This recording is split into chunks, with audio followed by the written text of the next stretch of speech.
teknik demi teknik Lindong lancarkan akan tetapi sama sekali tak berefek. Ialah yang justru menerima pukulan mentah dari Weitong yang tepat mengarah ke dadanya. Terdengar sorak dari para penonton yang meragukan Lindong membuat pihaknya semakin cemas kalau Lindong tak akan mampu bertahan.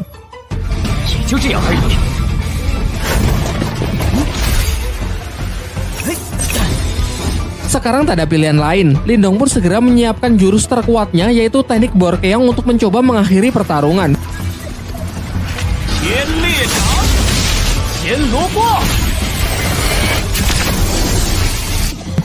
Sebenarnya serangan Lindong ini bisa saja mengalahkan Weitong. Namun Weitong menggunakan cara licik dengan menyuruh mata-matanya menyandera Qing Tan sehingga membuat Lindong kehilangan konsentrasinya. Sementara kakek Yanda berusaha membantu dengan mencoba mendekati mata-mata tersebut. Di arena, Lindong benar-benar tidak bisa fokus bertarung karena melihat adiknya dalam bahaya. Alhasil serangan-serangan Weitong pun banyak yang masuk.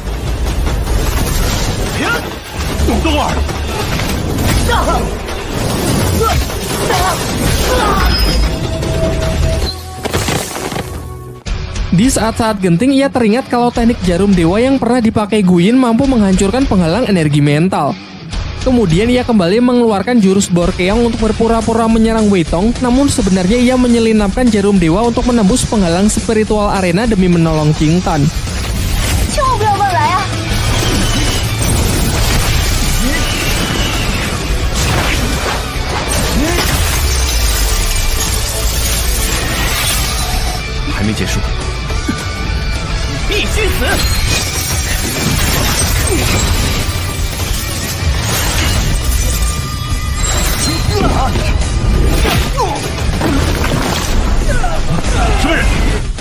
Saat si mata-mata hendak mencoba menyerang lagi, datanglah kakek Yanda yang membantu mengalahkannya. Kini setelah adiknya berhasil selamat, Lindong pun bisa kembali fokus bertempur melawan Weitong dengan emosi yang benar-benar telah mencapai puncaknya.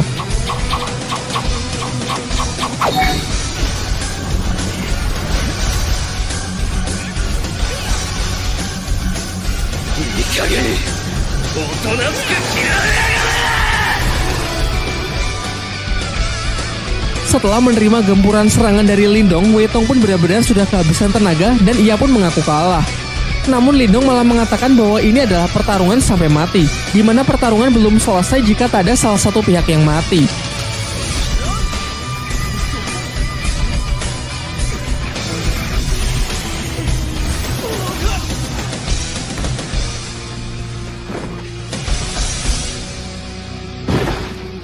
Cerita kemudian loncat ke beberapa bulan setelahnya. Karena kemenangan Lindong dari Sekte Serigala Darah, klan Lin kini menjadi sangat terkenal di seluruh penjuru kota. Selain itu, klan Lin juga telah bersekutu dengan rumah pelelangan milik Xia Wanjin. Sementara itu, Lindong berada di tempat kakek Yanda untuk minum teh bersama dengan saling menggunakan telekinesis untuk menuangkan teh ke dalam gelas. Setelah itu, kakek Yanda menjelaskan kalau menurutnya kekuatan mental milik Lindong mungkin setara dengan miliknya, yakni kekuatan mental tingkat 4. Ia kemudian berpesan agar Lindong terus meningkatkannya karena di dunia ini masih ada tingkat yang jauh lebih tinggi lagi yang bahkan kakek Yanda tak punya kesempatan untuk mencapainya. Scene beralih di sebuah pegunungan yang memperlihatkan seorang pria dengan sebuah pedang di tangannya. Pria ini memiliki kekuatan mental yang sangat kuat. Diperlihatkan menggunakan tebasan pedangnya, ia mampu membelah gunung tanpa melukai kupu-kupu yang melewati jalur serangannya.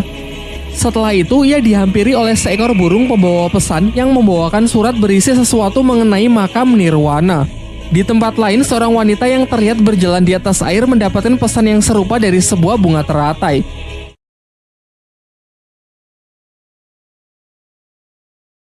Di awal film, terlihat rombongan klan Lin sedang dalam perjalanan untuk mengantarkan batu permata. Namun di tengah jalan, mereka diserang oleh sekelompok bandit yang ingin merampok mereka. Sebuah serangan nyaris membunuh Ling Hao. Beruntung sepupunya Lingdong berhasil menyelamatkannya. Tidak berhenti sampai di sana, ratusan anak panah ditembakkan untuk menggempur rombongan klan Lin. Nampaknya mereka ini bukan bandit biasa karena terlihat mereka sangat mahir menggunakan senjata yang dilapisi energi spiritual. Sampai akhirnya Lindong menyuruh Lin Hong dan rekan-rekan lainnya untuk segera pergi, sementara dirinya akan tetap tinggal untuk bertarung demi mengalihkan perhatian para bandit tersebut. Sebelum bala bantuan dari musuh datang, ia pun segera melepaskan ledakan energi dari teknik gerbang ajaibnya agar bisa segera mengakhiri pertempuran. Setelah kembali, Lindong menceritakan apa yang baru saja ia alami kepada ayah dan kakeknya. Sang kakek mengatakan bahwa tidak heran banyak orang jahat yang mengincar klan Lin demi mendapatkan batu permata yang sangat berharga mereka. Terlebih lagi karena klan Lin baru beberapa bulan pindah ke kota Yan sehingga masih sulit membedakan antara kawan dan lawan. Pembicaraan pun ditutup dengan kakek Lindong yang berpesan agar tidak mencolok saat mengantarkan barang. Beberapa waktu setelahnya diperlihatkan Lindong yang bermeditasi melatih kekuatan spiritualnya. Namun Martha si rubah putih yang selalu menjadi mentornya masih tertidur sehingga ia ragu apakah latihan sendiri seperti ini akan efektif. Tak lama setelah itu, Ching Tan datang menghampirinya untuk menyampaikan pesan dari kakek Yanda yang ingin menemuinya di perguruan bela diri. Namun sebelum pergi, tangan Lindong merasakan tangan adiknya tersebut sangat dingin, meskipun langsung Ching Tan tepis dengan mengatakan bahwa dirinya sedang baik-baik saja. Singkat cerita, Lindong pun pergi dengan mengajak si Oyan sampai ke depan pintu gerbang perguruan yang dibaliknya nampak sebuah tepi jurang dengan banyak pulau-pulau yang mengambang di sekitarnya. Dengan menaiki salah satu pulau kecil, datanglah utusan dari kakek Yanda untuk menjemputnya menuju tempat perguruan dari kakek Yanda. Dalam perjalanan, Lindong juga sempat melihat pemandangan para murid lain yang tengah berlatih kekuatan spiritual. Singkatnya, ketika ia sudah sampai di kediaman kakek Yanda, tiba-tiba sebuah serangan datang yang ternyata berasal dari Yue, salah satu murid senior dari kakek Yanda. Di sini ia nampak bersikap dingin kepada Lindong dan bermaksud menantangnya bertarung untuk menguji kemampuan Lindong.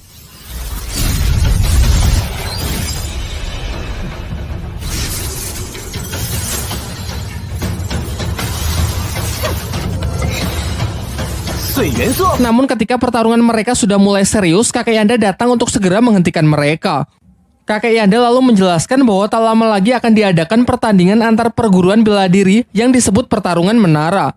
Namun di dua pertandingan sebelumnya perguruan bela dirinya telah mengalami kekalahan sehingga jika pertandingan kali ini ia kalah lagi, maka kepemimpinan dari perguruannya akan diambil alih oleh perguruan bela diri dari kota sebelah, yakni perguruan bela diri kota Tianhou. Jadi tujuannya memanggil Yue dan Lindong adalah untuk meminta bantuan agar mereka bersedia berpartisipasi mewakili perguruan bela diri kota Yan miliknya. Menurutnya dengan kekuatan spiritual Lindong yang telah mencapai tingkat lumayan tinggi, ia yakin kalau Lindong bisa memberikannya harapan. Lindong pun bersedia membantu mengingat jasa kakek Yanda yang beberapa waktu yang lalu telah menyelamatkan nyawa adiknya. Setelah pembicaraan mereka, kakek Yanda meminta Yue agar menemani Lindong berkeliling. Di sisi lain di kota Tianhou diperlihatkan seorang kakek bernama Han Yu memiliki beberapa murid dengan kekuatan spiritual tingkat tinggi.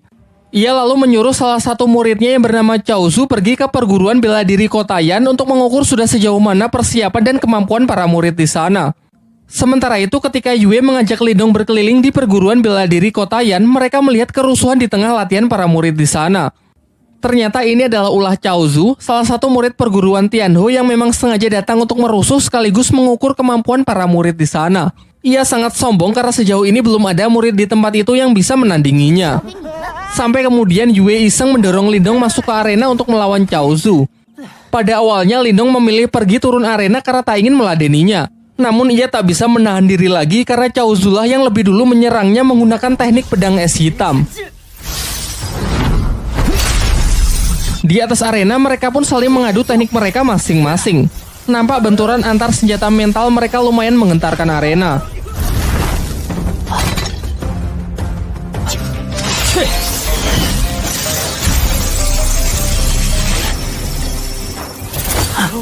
Cao Zu ternyata tak hanya membual. Dengan teknik pedang es hitamnya ia cukup sukses menekan jarum dewa milik Lindong.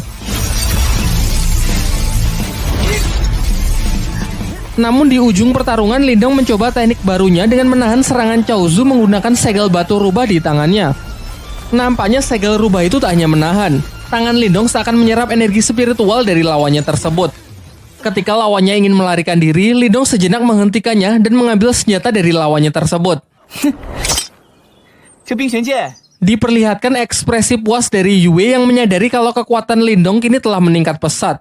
Di malam harinya, Lindong juga baru tahu kalau ternyata segel batu rubah di tangannya memiliki kemampuan untuk menyerap energi spiritual milik orang lain. Energi yang diserap kemudian dinetralkan dan diakumulasikan menjadi energinya sendiri sehingga kekuatan Lindong kini menjadi bertambah. Sementara itu, Cao Zu yang telah kembali menceritakan mengenai kekalahannya dari Lindong kepada Han Yu. Mendengar hal itu, Han Yu pun menjadi sangat kesal karena ia tak menyangka kalau perguruan bela diri rivalnya memiliki petarung yang sebegitu kuat. Di tengah kekesalannya, muncul aura yang sangat mengerikan dari balik tirai yang ternyata berasal dari Zutong, murid senior sekaligus yang terkuat dari Han Yun.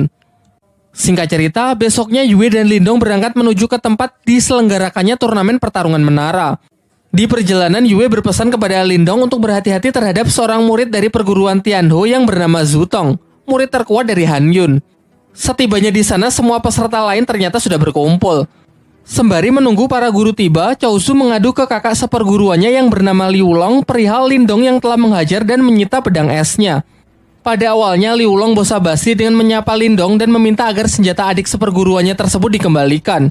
Namun Lindong malah berdalih karena menurutnya itu sepadan dengan kelakuan Chaozu yang telah membuat rusuh di tempatnya. Ketika suasana semakin tegang, Yue berusaha menengahi agar jangan membuat keributan sebelum pertandingan dimulai. Tak lama setelah itu, datanglah para guru yaitu Han Yun dan kakek Yanda menghampiri mereka. Kakek Yanda lalu menjelaskan bahwa aturan dari pertarungan menara cukup sederhana, yaitu siapa yang bisa naik ke tingkat tertinggi dan mampu bertahan dalam waktu yang lama maka ialah yang akan menjadi pemenangnya. Namun sebelum menyelesaikan kalimatnya, Han Yun menyela dan menyuruhnya agar segera membuka gerbang menara agar pertandingan bisa segera dimulai. Kakek Yanda lalu segera merapalkan mantranya dan secara ajaib muncullah sebuah menara 8 tingkat tepat di depan mereka. Dapat dirasakan gelombang energi spiritual yang sangat dahsyat menyertai kemunculan dari menara tersebut.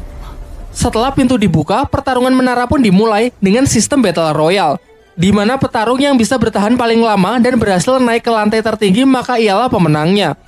Ketika semua peserta telah bergegas masuk ke dalam menara, di luar Han Yun dan kakek Yanda memantau keadaan di dalam menara menggunakan semacam proyeksi spiritual. Sementara itu, Lindong yang telah masuk sangat terkejut karena sebagian energi mental di gerbang masuk ternyata bisa ia serap sehingga sekali lagi kekuatannya mengalami peningkatan. Tak ingin berlama-lama di lantai dasar, Lindong pun segera naik ke lantai yang lebih tinggi dengan melewati rintangan-rintangan kecil. Di sisi lain, ternyata Zutong memimpin dengan dirinya yang telah mencapai lantai ke-6 dengan sangat cepat, disusul oleh Yue sebagai runner-up yang berusaha mengejar ketertinggalannya.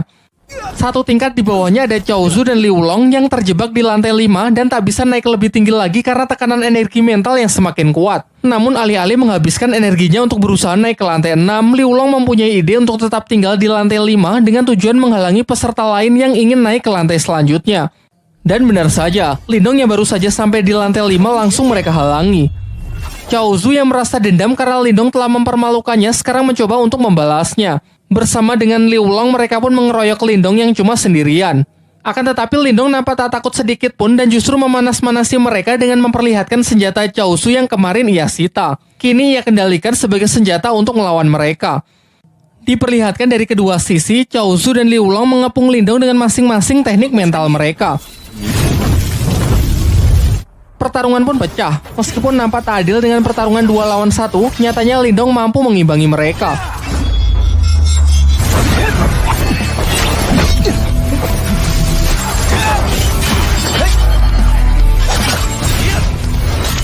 Bahkan ia cukup cakap untuk mematahkan teknik roda ganda milik Chaozu.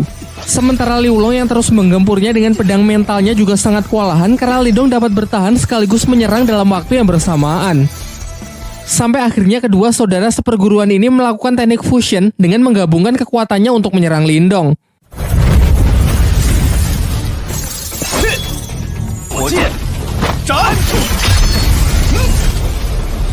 Nampak Lindong yang mulai keringat dingin karena sudah meremehkan mereka.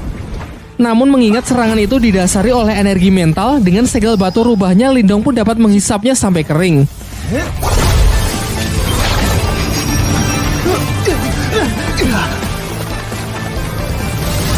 Dan ketika mereka sudah kalah, Lindong tidak lantas membunuh mereka, melainkan malah menguras dompet mereka kemudian langsung bergegas naik ke lantai 6 demi mengejar ketertinggalannya. Sementara itu di lantai 6 terlihat Yue yang berusaha keras untuk naik ke lantai 7, namun ia selalu gagal karena tekanan energi mental di sana sangat kuat yang jauh melebihi apa yang bisa ia bayangkan. Berbeda dengan rivalnya, Zutong nampak santai berpisah dengan Yue karena tinggal selangkah lagi ia sudah bisa naik ke lantai 7. Hal ini membuktikan kalau tingkat kekuatannya memanglah luar biasa kuat. Yue yang merasa kecewa dengan dirinya sendiri akhirnya melepas pegangannya karena telah kehabisan tenaga. Beruntung Lindong datang tepat waktu dan masih sempat menangkapnya. Setelah mengucapkan janji bahwa ia pasti akan menang, Lindong pun segera melompat untuk menyusul Zutong naik ke lantai selanjutnya.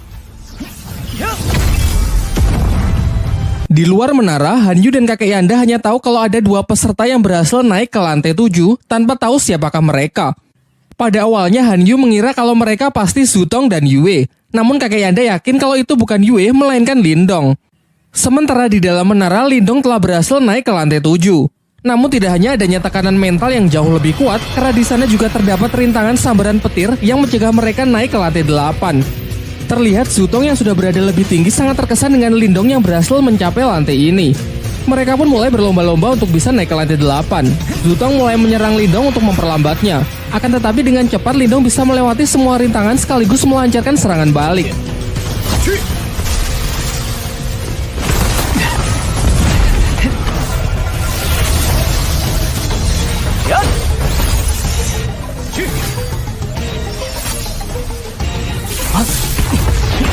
Sampai akhirnya mereka berhasil mencapai tempat tertinggi di lantai 7 dan tepat di atas mereka sudah terlihat pintu masuk menuju lantai 8. Akan tetapi tiba-tiba sebuah bola api raksasa jatuh yang siap melumat mereka. Menanggapi bahaya itu, Lindong dan Zutong pun senada mengeluarkan serangannya untuk menghancurkan bola api tersebut. Bahkan saking kuatnya, gelombang energinya masih bisa dirasakan di beberapa lantai di bawahnya. Sayangnya tak berhenti sampai di situ, keganasan dari lantai 7 pun kembali terlihat dengan munculnya pilar-pilar yang memancarkan kilatan petir siap menghancurkan apapun yang melewatinya. Zutong yang menyadari kalau sambaran petir itu dapat secara langsung merusak inti energi mentalnya, mencoba berhenti sejenak untuk memikirkan sebuah cara agar tak bertindak gegabah. Berbeda dengan Lindong yang secara membabi buta terus menerobos penghalang petir tersebut tanpa memperdulikan resikonya. Sampai tiba-tiba ke-10 pilar itu bersatu dan membentuk seekor wujud naga raksasa. Pertarungan pun berjalan sangat tidak seimbang karena amukan sang naga yang tak terhentikan.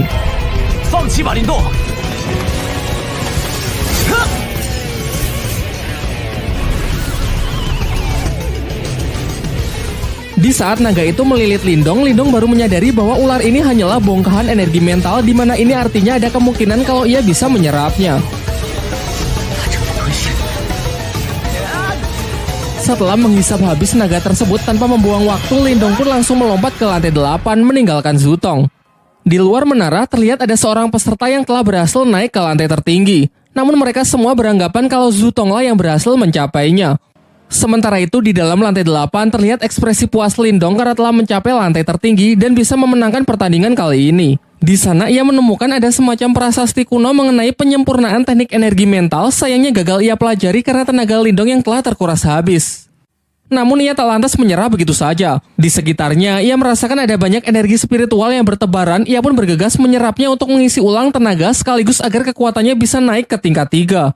Di waktu yang bersamaan, para peserta yang telah gagal satu persatu keluar dari menara.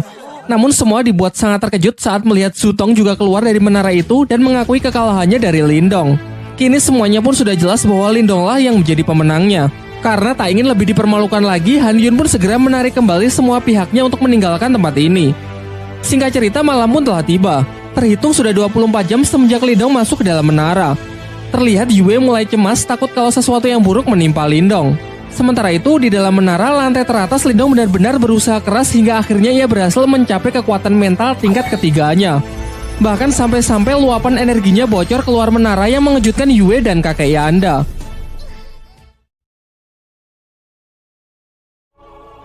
Terhitung sudah lebih dari 24 jam Lindong berada di dalam menara yang membuat Yue semakin cemas.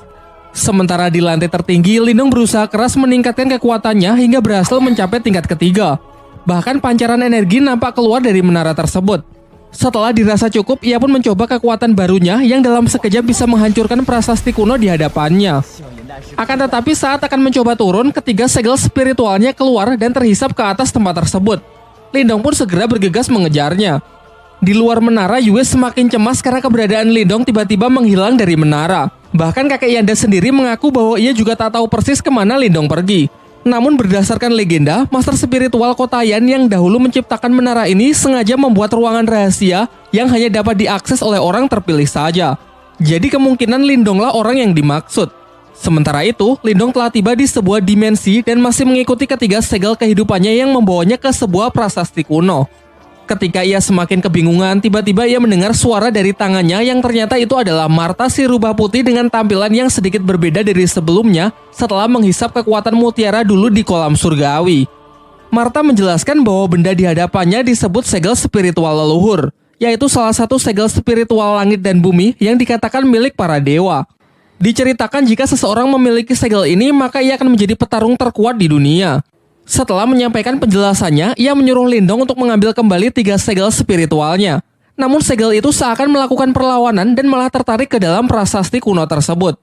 Sesaat setelahnya, tiba-tiba dimensi itu perlahan berubah menunjukkan proyeksi dataran benua yang memberitahukan lokasi dari segel spiritual leluhur lainnya. Martha lalu memperingatkan Lindong agar informasi mengenai lokasi segel-segel itu jangan sampai diketahui oleh orang lain jika Lindong tak ingin bernasib sama dengannya. Singkat cerita, Lindong pun keluar dari menara menghampiri Yue dan kakek Yanda yang telah menunggunya. Diperlihatkan sang kakek sangat senang dan bangga karena Lindong telah membantunya memenangkan pertandingan. Bahkan Yue yang biasanya bersikap dingin kali ini juga mengungkapkan rasa terima kasihnya kepada Lindong. Namun tiba-tiba Qing Tan adik Lindong datang dengan wajah yang ketakutan. Ia mengabarkan bahwa rumah mereka sedang diserang oleh sekelompok orang tak dikenal yang tak sanggup diatasi oleh ayah dan kakeknya. Setelah mendengar itu, Lindong pun bergegas kembali untuk membantu keluarganya. Dan benar saja, terlihat sekelompok bandit yang kemarin malam sempat merampok rombongan klan Lin datang ke rumah Lindong dengan diketuai oleh seorang pria berambut putih yang bernama Guiyan. Kekuatan Guiyan yang telah mencapai tingkat lumayan tinggi dengan mudahnya menghajar ayah Lindong sampai babak belur. Karena tak ada pilihan lain, kakek Lindong pun sepakat untuk menyerahkan tambang permatanya dengan syarat Guiyan dan kelompoknya harus segera pergi dari kota Yan. Namun setelah surat kepemilikan tambang diserahkan, Guiyan yang kejam mengingkari janjinya dan hendak mengeksekusi ayah Lindong. Untung saja di detik-detik terakhir sebuah serangan melemparkan pedang Guiyan yang tentu saja dilakukan oleh Lindong yang datang tepat waktu sehingga sang ayah berhasil diselamatkan. Pada awalnya kakek Lindong mengajak Lindong bertarung bersama karena ia tahu level kekuatan dari Guiyan.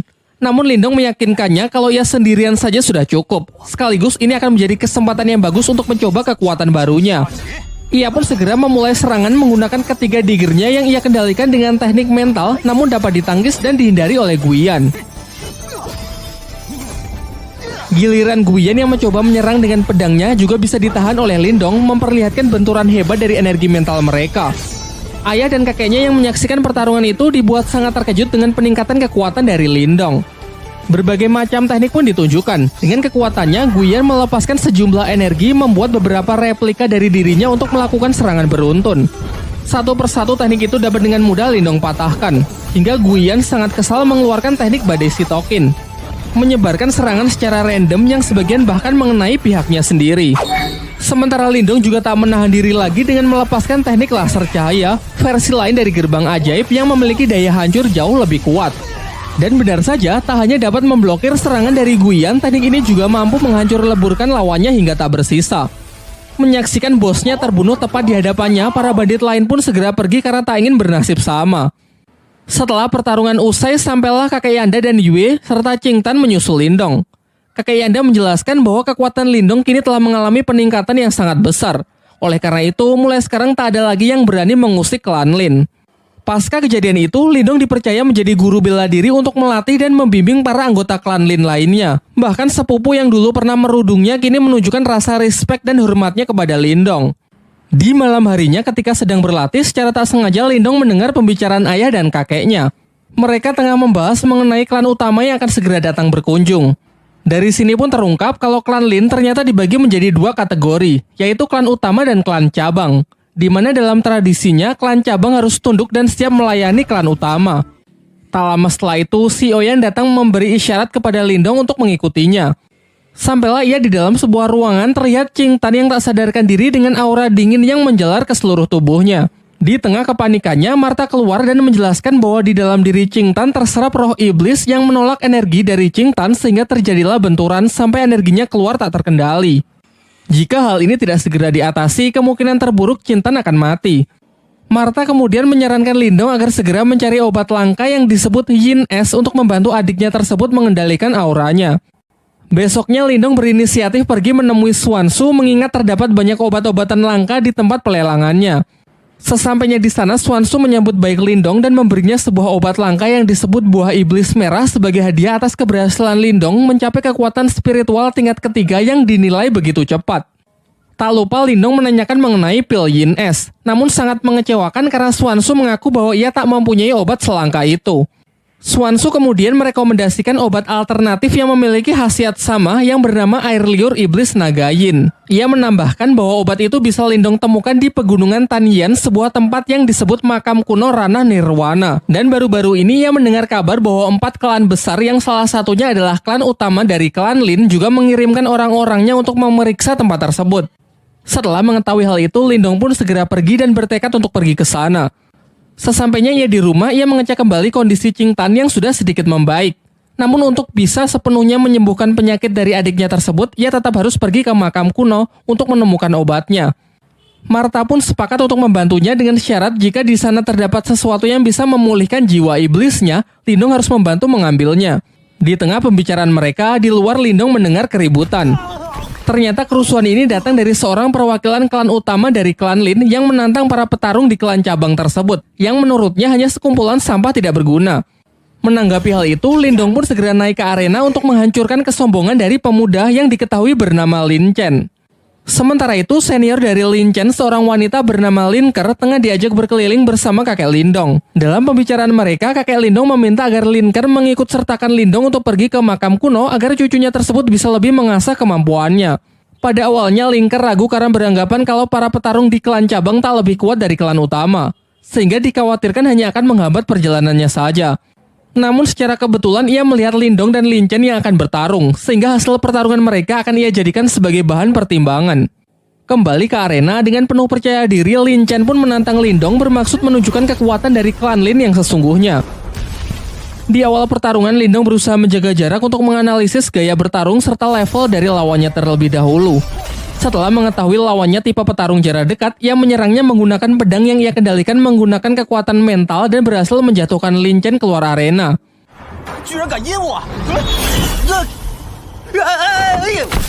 Namun Lin Chen yang masih belum terima memusatkan kekuatannya di kedua tangan lalu melompat dengan serangan cakarnya. Sementara Lindong berusaha bertahan dengan teknik gerbang ajaibnya. Terlihat Lin Chen cukup sukses menghancurkan pertahanan dari Lindong. Sayangnya ini hanya jebakan karena pecahan dari energi mental Lindong menyerang Lin Chen. Pertarungan berakhir dengan teknik Borkeong membuat Lin Chen terpaksa untuk menyerah. Di sisi lain, Lin Ker yang cukup terkesan dengan bakat luar biasa dari klan cabang akhirnya sepakat untuk mengajak Lindong ikut serta dalam ekspedisinya ke makam kuno. Singkat cerita, keesokan harinya Lindong pun berangkat dengan mengajak Si Oyen ikut serta dalam rombongan klan utama ke makam kuno. Di tengah perjalanan ia melihat banyak mayat-mayat yang berserakan ulah dari para bandit.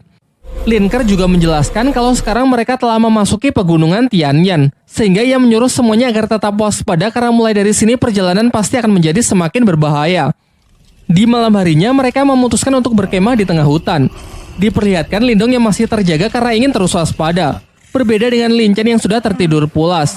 Lin Ker lalu menghampiri Lindong dan menjelaskan bahwa di luar makam kuno terdapat sebuah segel yang sangat kuat yang hanya bisa dibuka dengan menggabungkan setidaknya 4 kekuatan spiritual tingkat ketiga. Ia menambahkan bahwa kita saja masih belum cukup, sehingga dibutuhkan seseorang dari klannya yang akan segera menyusul yang bernama Lin Langtian. Seketika ekspresi Lindong pun langsung berubah karena Lin Langtian adalah orang yang dulu pernah mengalahkan ayahnya. Di tengah obrolannya mereka merasakan kalau ada orang yang sedang mengawasi mereka. Dan benar saja, di balik pepohonan yang gelap muncul sekelompok bandit yang mereka bicarakan di perjalanan tadi siang. Bandit-bandit itu telah mengepung mereka yang diketahui oleh seorang pria bernama Song Dao. Tanpa membuang waktu, Lin Ker pun segera bertindak dengan santainya menghabisi satu persatu dari bandit tersebut. Sementara Lindong dengan berani menantang si ketua bandit untuk bertarung 1 lawan 1.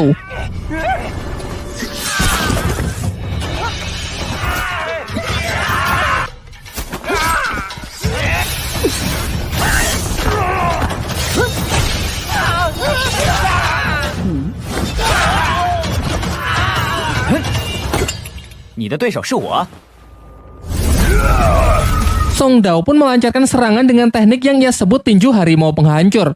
Sedangkan Lindong segera merapalkan tekniknya yaitu gerbang ajaib level keempat.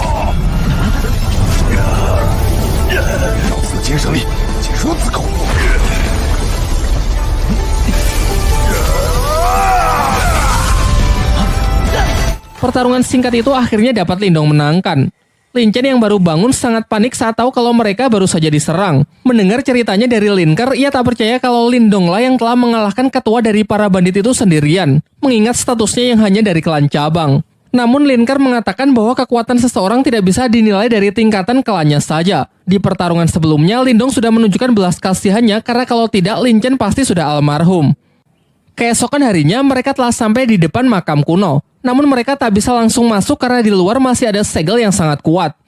Linker lalu mengajak mereka ke kamp perkumpulan para perwakilan dari berbagai klan besar yang berpartisipasi dan ikut bersaing dalam rangka mencari harta karun di makam kuno. Seperti yang sudah dijelaskan sebelumnya, diperlukan 4 kekuatan spiritual tingkat tinggi untuk bisa membuka segel di jalur masuk makam kuno. Untuk itulah dibutuhkan pemimpin dari setiap perwakilan klan yang salah satunya adalah Lin Langtian. Dan setelah menunggu cukup lama, akhirnya tibalah Lin Langtian dengan menunggangi burung phoenix-nya. Tak lama setelah itu nampak kilatan petir yang ternyata adalah perwakilan dari klan Wang yang bernama Wang Yan. Dilanjutkan dengan hadirnya perwakilan dari klan Qin yang bernama Qin Shi. Terakhir datang seorang gadis bunga teratai bernama Qing Su yang menjadi satu-satunya perwakilan yang datang sendirian.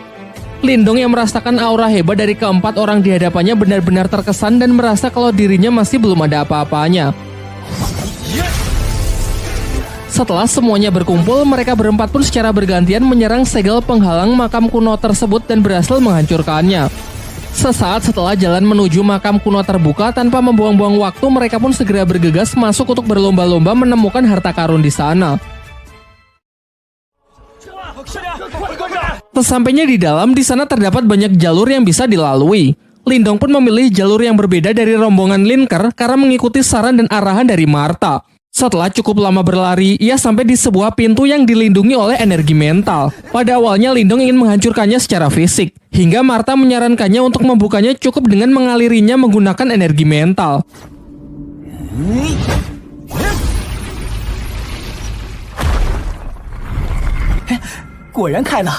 Setelah pintu terbuka, Lindong sangat terkejut melihat di dalam sana terdapat sebuah kolam yang dipenuhi oleh pil spiritual yang bernilai sangat mahal.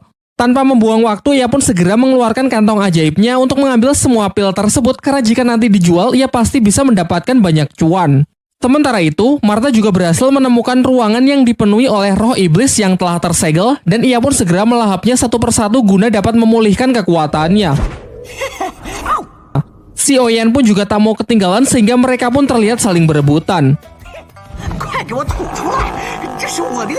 Di saat asik-asiknya panen mutiara roh iblis, tiba-tiba dari balik pintu terdengar suara beberapa orang dari klan Wang yang ingin menerobos masuk. Martha yang masih belum puas dan ingin memakan roh iblis lebih banyak lagi, menyuruh Lindong menahan pintu tersebut menggunakan energi mentalnya untuk beberapa saat. Sampai ketika ia sudah cukup kenyang, Martha membuka pintu di belakangnya dan mengajak Lindong untuk segera pergi.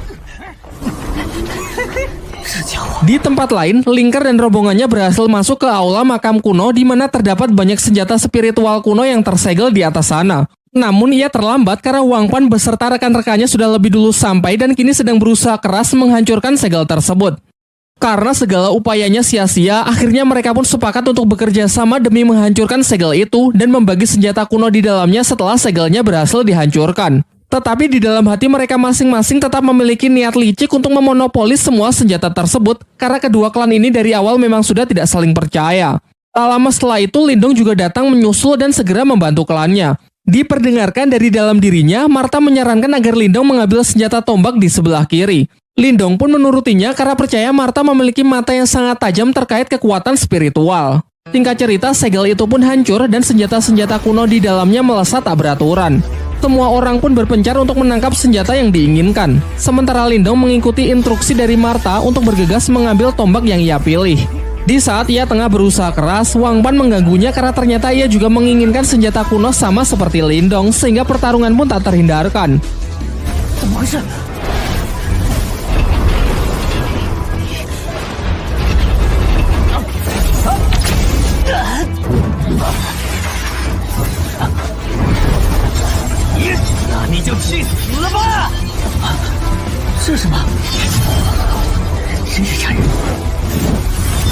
Akan tetapi Lindong lebih diuntungkan karena Martha yang berada di pihaknya turut membantu mengatasi serangan putaran roda emas yang dilancarkan oleh Wang Pan. Sampai akhirnya Lindong pun berhasil menangkap senjata kuno tersebut dan langsung meneteskan darahnya ke batang tombak agar tombak itu bisa mendapatkan tuannya.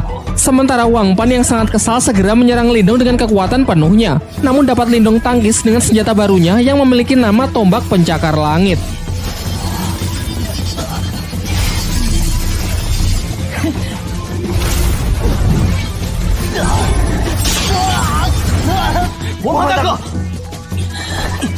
Setelah kerusuhan itu, sebenarnya Wang Pan ingin melanjutkan pertarungan mereka atas nama klan masing-masing.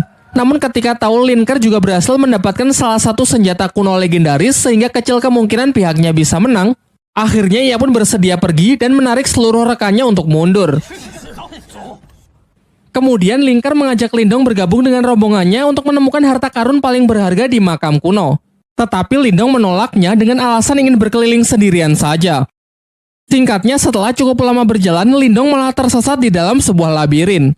Ketika mereka sedang berusaha keras mencari jalan keluar, tiba-tiba saja dinding labirin itu bergerak saling merapat sehingga Lindong pun harus bergegas lari agar tidak terhimpit. Ketika sedang menghadapi jalan buntu, Martha yang curiga kalau ini cuma ilusi menyarankan agar Lindong tetap berlari lurus. Dan benar saja, setelah melewati dinding di depannya, ia tiba di sebuah tempat rahasia di dalam makam kuno tersebut.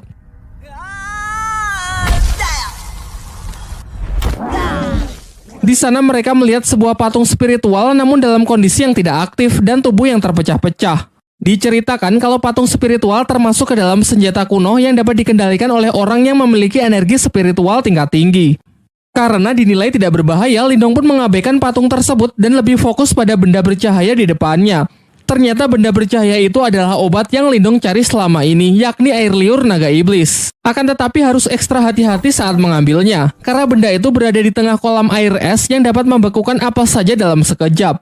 Untuk itulah Martha menyuruh Lindong untuk mengambilnya dengan teknik kekuatan mentalnya saja. Tetapi saat sedang mencoba berkonsentrasi, secara mengejutkan patung spiritual tadi aktif dan langsung menyerang Lindong. Berbagai macam serangan pun Lindong lepaskan, termasuk menggunakan tombak pencakar langit, namun tak ada satupun yang bisa menembus kulit baja dari patung tersebut.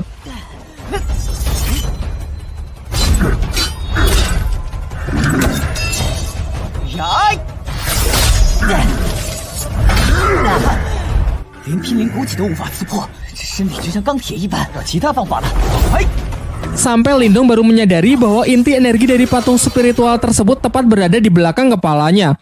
Sehingga untuk mengalahkannya cukup menekan titik tersebut. Mulailah ia menyusun strategi dengan menyerangnya menggunakan laser cahaya dari depan sebagai pengalih perhatian dan menunggu kesempatan yang tepat untuk menyerang titik lemah patung spiritual tersebut.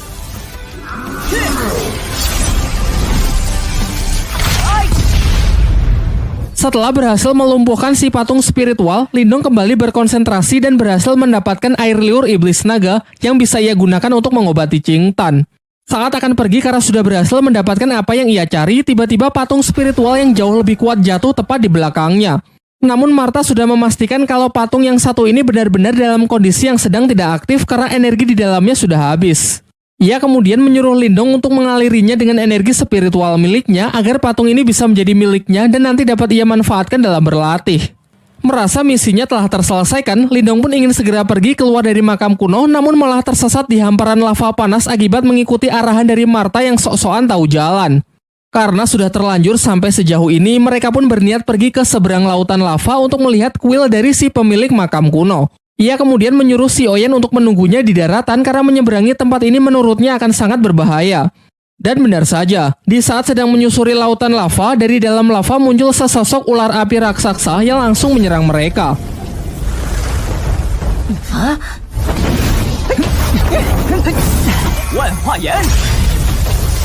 Awalnya Lindong sangat kesulitan mengatasinya karena setiap serangan yang ia lancarkan justru ditelan oleh ular tersebut. Untung saja setelah mengikuti bimbingan dari Martha, yaitu dengan mengaliri tombak pencakar langit menggunakan energi murni Lindong, membuat senjata kuno tersebut menjadi jauh lebih efektif untuk menghancurkan ular api di hadapannya.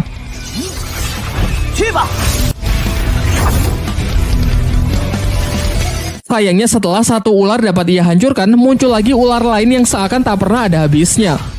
Terhitung sudah 9 kali ia mengalahkan si ular api yang membuat tenaganya kini semakin terkuras. Sampai akhirnya di ular api yang ke-10, Lindong mulai berpikir bahwa kemungkinan lautan lava ini hanyalah sebuah ilusi sama seperti labirin sebelumnya. Ia pun kemudian memberanikan diri untuk terjun ke dalam lava meskipun sangat beresiko karena jika dugaannya salah dan lava ini benar-benar nyata, maka tubuhnya akan langsung hancur.